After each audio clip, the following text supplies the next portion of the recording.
প্রিয় শিক্ষার্থী, আসসালামু আলাইকুম। কেমন আছেন সবাই? আশা করছি সবাই ভালোই আছেন আল্লাহর অশেষ রহমতে। আমি তৌহিদুর রহমান চয়ন, এডুকেশনাল কনসালটেন্ট ফ্রম ডিজিইডি প্রো। আমি বিভিন্ন বিষয় নিয়ে আপনাদের সামনে বিভিন্ন ভিডিও নিয়ে আসছি প্রতিদিন। আজকেও সেরকম গতিধারা বজায় রেখেই আজকে নতুন একটি টপিক নিয়ে কথা বলবো, যেটা হচ্ছে কিউএস র্যাঙ্কিং।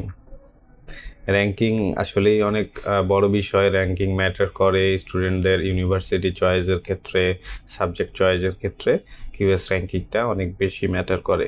কারণ প্রতিটা স্টুডেন্ট বা গার্ডিয়ান যারা তাদের ছেলে মেয়েকে বিদেশে উচ্চশিক্ষার জন্য পাঠাতে চায়, বা যেসব স্টুডেন্ট তারা উচ্চশিক্ষার জন্য বিদেশে পড়াশোনা করতে আগ্রহী, তাদের জন্য কিউএস র্যাঙ্কিংটা অনেক বড় ফ্যাক্ট।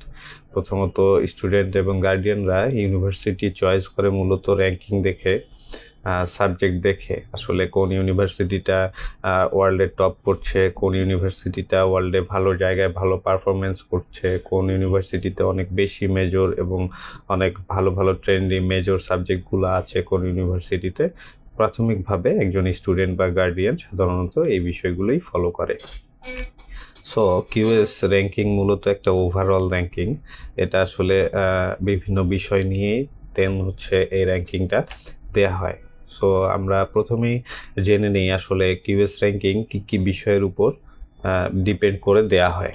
কিউএস র্যাঙ্কিং মূলত দেয়া হয় অ্যাকাডেমিক রেপুটেশনসের উপর, দেন হচ্ছে employer reputation, faculty and student ratio, research and citation, international exposure, এই সব বিষয়গুলোর উপর সাধারণত কিউএস র্যাঙ্কিংটা দেওয়া হয় এই সব কিছু বিবেচনা করে।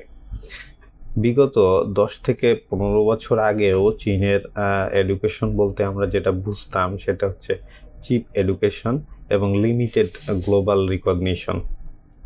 মানে পড়াশোনার মানও খুব একটা ভালো ছিল না, নিম্নমানের পড়াশোনা, এবং ওয়ার্ল্ড ওয়াইড তাদের পপুলারিটি বা পরিচিতি, গ্রহণযোগ্যতা খুব একটা ভালো জায়গায় ছিল না চীনের। এটা বিগত 10-15 বছর আগেও এই কাজটি হয়েছে। তবে রিসেন্ট সময়ে চায়না তাদের এডুকেশনে অনেক বেশি ডেভেলপ করেছে, হ্যাঁ। এবং রিসেন্ট এডুকেশনে আমরা যদি কিউএস র্যাঙ্কিংটা দেখি, ওভারঅল র্যাঙ্কিং, তাহলে আমরা বুঝতে পারবো যে চায়না আসলে শিক্ষা খাতে কতটা নিজেদেরকে উন্নত করেছে এবং তারা ডে বাই ডে ডেভেলপ করেই যাচ্ছে। এবং ইন ফিউচার, খুব নিকট ভবিষ্যতে, চায়নাও এডুকেশনে ওয়ার্ল্ডকে লিড করার একটা অ্যাবিলিটি রাখে। এই অ্যাবিলিটিটা অলরেডি তারা তৈরি করেছে এবং এটা ডে বাই ডে আরও ডেভেলপ করছে। তো প্রথমে জেনে নিই আমরা কিউএস র্যাঙ্কিংয়ে চায়নাতে টপ কিছু ইউনিভার্সিটি নিয়ে। যেমন চায়নাতে যদি টপ ইউনিভার্সিটি আমরা চিন্তা করি, প্রথমেই নাম চলে আসবে পিকিং ইউনিভার্সিটি। এটা অনেক পপুলার একটা ইউনিভার্সিটি, হয়তো আমরা সবাই জানি, যেটা এশিয়াতে নাম্বার 1 সবসময় পজিশন লিড করে থাকে পিকিং ইউনিভার্সিটি। এটা ওয়ার্ল্ড ওয়াইড র্যাঙ্কিং হচ্ছে 14 সুতরাং আমরা বুঝতেই পারছি ওয়ার্ল্ডে কতটা ফেমাস বা কতটা মানসম্পন্ন শিক্ষা প্রদান করে থাকে এই পিকিং ইউনিভার্সিটি।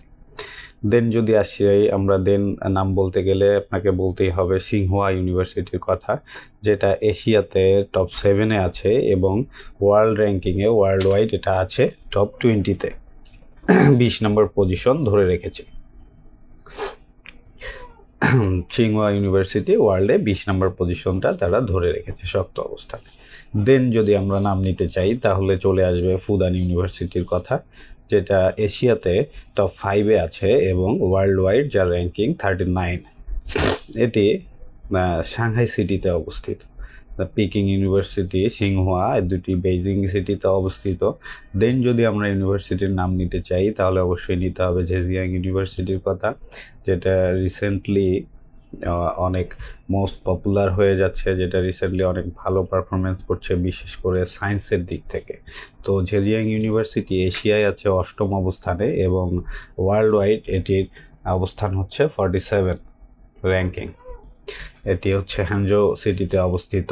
দেন যদি ইউনিভার্সিটির নাম নিতে চাই তাহলে চলে আসে সাংহাই জিয়াওটং ইউনিভার্সিটি, যেটি ওয়ার্ল্ড ওয়াইড 45 র্যাঙ্কিংয়ে আছে এবং সাংহাই সিটিতে অবস্থিত। Recently Shanghai Jiaotong university CWTS Leiden university যে সায়েন্স সেক্টরে যে র্যাঙ্কিংটা দিয়েছে, সেই র্যাঙ্কিংয়েও এই ইউনিভার্সিটিগুলো অনেক ভালো অবস্থানে আছে।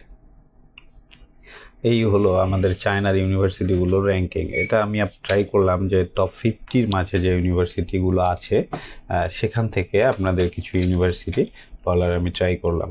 ওয়ার্ল্ডের টপ 50-তে থাকা ইউনিভার্সিটিগুলো আসলেই তাদের পড়াশোনার মান, তাদের ল্যাবরেটরি, তাদের ক্যাম্পাস, এই পরিবেশ আসলে কীরকম হবে এটা বুঝতেই পারছেন, যেহেতু কিউএস র্যাঙ্কিং নিয়ে আমরা কথা বলছি। আর কিউএস র্যাঙ্কিং ওভারঅল সব কিছুর উপর ডিপেন্ড করেই দেয়া হয়। সো যেখানে ওয়ার্ল্ডের টপ 50 র্যাঙ্কিং যদি আমরা ধরি, সেখানে মোটামুটি 10টার মতো ইউনিভার্সিটি চায়না দখল করে রেখেছে পজিশন। এরপর যদি আমরা আরও পিছুই তাহলে তো আরও কোয়ান্টিটি বাড়তেই থাকবে। ওয়ার্ল্ডে 200 থেকে 300 বা 300 থেকে 400, 500, 1000 র্যাঙ্কিংয়ের ভিতরে তো অনেক ইউনিভার্সিটি আছে চায়না। সো চায়না দিনকে দিন তাদের পড়াশোনার মান বিগত 10-15 বছরের সাথে আজকের সময়কার যদি আমরা তুলনা করি, তাহলে চায়না তাদের পড়াশোনার মান, তাদের ল্যাবরেটরি, তাদের গবেষণা, তাদের পাবলিকেশন সব দিকে এত বেশি ইনভেস্টমেন্ট, এত বেশি ডেভেলপ করেছে যে তারা দিনকে দিন অনেক হায়ার থেকে হায়ার লেভেলে উঠে যাচ্ছে। এবং এখন যুক্তরাষ্ট্র এবং কানাডার যেসব ইউনিভার্সিটি এতদিন টপ করে এসেছে তাদের সাথে বিট দিয়ে দিচ্ছে চায়না। সুতরাং বুঝতেই পারছি আমরা যে চায়না এডুকেশন সিস্টেমে কতটা ডেভেলপ করেছে। এখন আমরা কিছুটা ট্রাই করি যে চায়না আসলে এই কিউএস ওভারঅল র্যাঙ্কিংয়ে ডে বাই ডে এত ডেভেলপ করার আসলে এর পিছনে কারণটা কি, কেন এত উপরে উঠছে ধীরে ধীরে চায়নার এডুকেশন সিস্টেম। প্রথমত এটা বলতে গেলে প্রথমে বলতেই হবে চায়নার গভর্নমেন্টের কথা। গভর্নমেন্ট এডুকেশন সিস্টেমে যে পরিমাণ ইনভেস্ট করছে এটা আসলে অভাবনীয়। কল্পনাও করতে পারবেন না যে চায়নার একটা ইউনিভার্সিটিতে আপনি একটা স্টুডেন্ট যখন যাবে তাকে যে কোনো প্রয়োজনে, মানে বেসিক যে প্রয়োজনগুলো থাকে অ্যাজ এ স্টুডেন্ট, তার কোনো কিছুর জন্যই তাকে ক্যাম্পাসের বাইরে যেতে হবে না। গভর্নমেন্ট ক্যাম্পাসগুলো এতটাই সুন্দরভাবে তারা সেট আপ করেছে যে আপনি এডুকেশন, স্পোর্টস, ট্রিটমেন্ট যেদিকেই যান সব কিছু আপনি এক ইউনিভার্সিটি ক্যাম্পাসের ভিতরেই পেয়ে যাবেন, যেটাকে বলে ওয়ার্ল্ড ক্লাস ক্যাম্পাস। ফ্যাসিলিটিগুলো এত সুন্দরভাবে দিয়ে দিয়েছে যে এই ডরমেটরিতে যদি আপনি থাকেন, আপনি মোটামুটি 3 to 5 স্টার হোটেলের মতো তাদের পরিবেশ। সো বুঝতেই পারছেন যে কত ভালো, কত অসাধারণ তাদের এই ক্যাম্পাসগুলো। দেন ইন্টারন্যাশনাল ফ্যাকাল্টি এবং স্টুডেন্টদের তারা দিনকে দিন অ্যাট্রাক্ট করছে। ইন্টারন্যাশনাল ফ্যাকাল্টিরা তারা চায়না ইউনিভার্সিটিগুলোতে ক্লাস নিয়ে বা চায়না ইউনিভার্সিটিতে তাদের প্রফেশনাল দিকটা এগিয়ে নিয়ে যাওয়ার জন্য তারা অনেক বেশি অ্যাট্রাক্ট এবং আগ্রহী হয়ে উঠছে চায়নার প্রতি।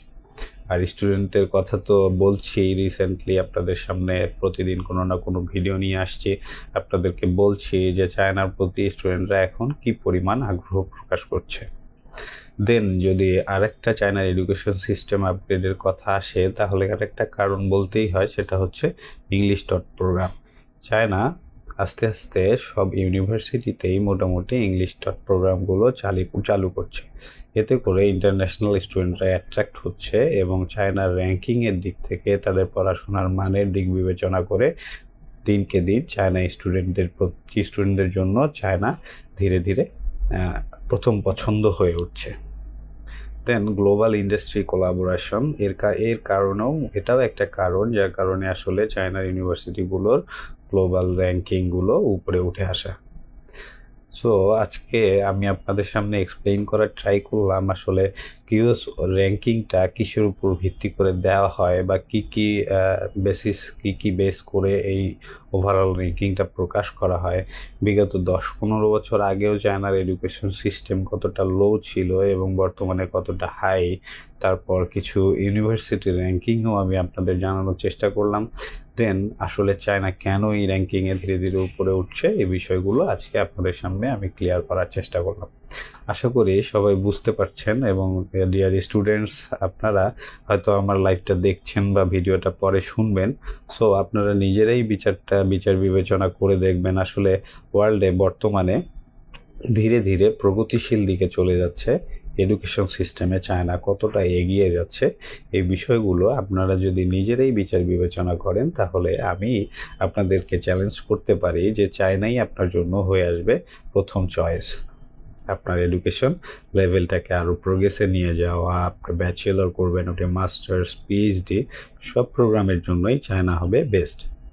সো চায়নায় যারা উচ্চশিক্ষার জন্য আগ্রহী, তাদের যে কোনো প্রয়োজনে যে কোনো কোয়েরিজ বা গাইডলাইনের প্রয়োজন পড়লে অবশ্যই যত দ্রুত সম্ভব যোগাযোগ করবেন ডেজি এডুপ্রো বাংলাদেশে।